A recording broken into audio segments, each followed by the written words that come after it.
ধন্যবাদ মাননীয় সভাপতি আমাকে বক্তব্য প্রদানের সুযোগ দেওয়ার জন্য। গাছ লাগান পরিবেশ বাঁচান স্লোগানটি শুনতে অত্যন্ত শ্রুতিমধুর, কিন্তু বর্তমানে বৈশ্বিক সংকটে এর বাস্তবতা অনেকটাই ফিকে। আজকের বিতর্কের বিষয় বৃক্ষরোপণই জলবায়ু পরিবর্তন মোকাবেলায় প্রধান হাতিয়ার। যুক্তিসঙ্গত কারণে আমি এবং আমার দল এর বিপক্ষে অবস্থান করছি। কবি শক্তি চট্টোপাধ্যায়ের ভাষায় বলতে হয়, গাছ তুলে আনো বাগানে বসাও, আমার দরকার শুধু গাছ দেখা। মাননীয় সভাপতি, প্রতিপক্ষ দলকে বলেই গাছ দেখার রোমান্টিকতায় আচ্ছন্ন হয়ে আছেন, কিন্তু জলবায়ু পরিবর্তনের যে লেলিহান শিখা আজ পৃথিবীকে গ্রাস করছে তা নেভাতে একটি ছোট্ট চারা গাছ কতটুকু কার্যকর, সেই রূঢ় বাস্তবতার হিসাব মেলাতে তারা সম্পূর্ণ ব্যর্থ হয়েছেন।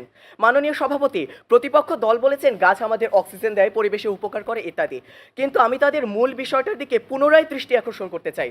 আমাদের মূল বিষয়টি ছিল বৃক্ষরোপণই জলবায়ু পরিবর্তন মোকাবিলার প্রধান হাতিয়ার। আমরা সাধারণত বৃক্ষরোপণ বলতে খুব ছোট্ট একটি চারাগাছ রোপণকে বুঝে থাকি।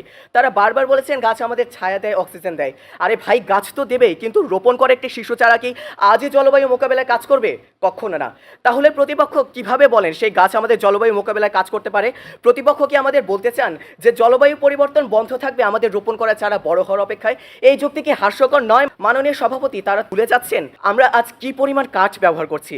আজ বাংলাদেশ টেলিভিশনের আলোকজ্জ্বল মঞ্চে আমি যে ডাইসের উপর দাঁড়িয়ে আছি, এখানে থাকা টেবিল চেয়ার কিংবা আসবাবপত্র সব কিছুতেই কিন্তু বৃক্ষ নির্মিত কাঠ ব্যবহৃত হচ্ছে। প্রতিপক্ষ যদি বৃক্ষ রোপণের চেয়ে বৃক্ষ সংরক্ষণ বা বন উজাড়ের উপর বেশি গুরুত্ব দিতেন, তবে আজ এই কাঠগুলো আসবাব না হয়ে বনের অংশ হয়ে জলবায়ু রক্ষা করত। আজ সুন্দরবন থেকে শত শত উদ্ভিদ উজাড় করে বিদেশের ট্রাকে ভর্তি করে পাচার করা হচ্ছে, আর প্রতিপক্ষরা রোপণে উৎসবে মেতেছেন। এ যেন এক বালতি জল দিয়ে দাবানো লেভানোর অপচেষ্টা। প্রতিপক্ষ বলেছেন গাছ কার্বন শোষণ করে, অবশ্যই করে, কিন্তু বর্তমান বৈশ্বিক নির্গমনে যে বিশাল পাহাড়, তার তুলনায় একটি চারা গাছের ক্ষমতা সমুদ্রে এক ফোঁটা জলের মতো। এটি বড় জোর একটি সাপোর্ট, কিন্তু প্রধান হাতিয়ার নয়। বৃক্ষরোপণ ভারসাম্য রক্ষা করে ঠিকই, আমরা এখন আর ভারসাম্য রক্ষার স্তরে নেই। আমরা এখন জরুরি সংকটে আছি।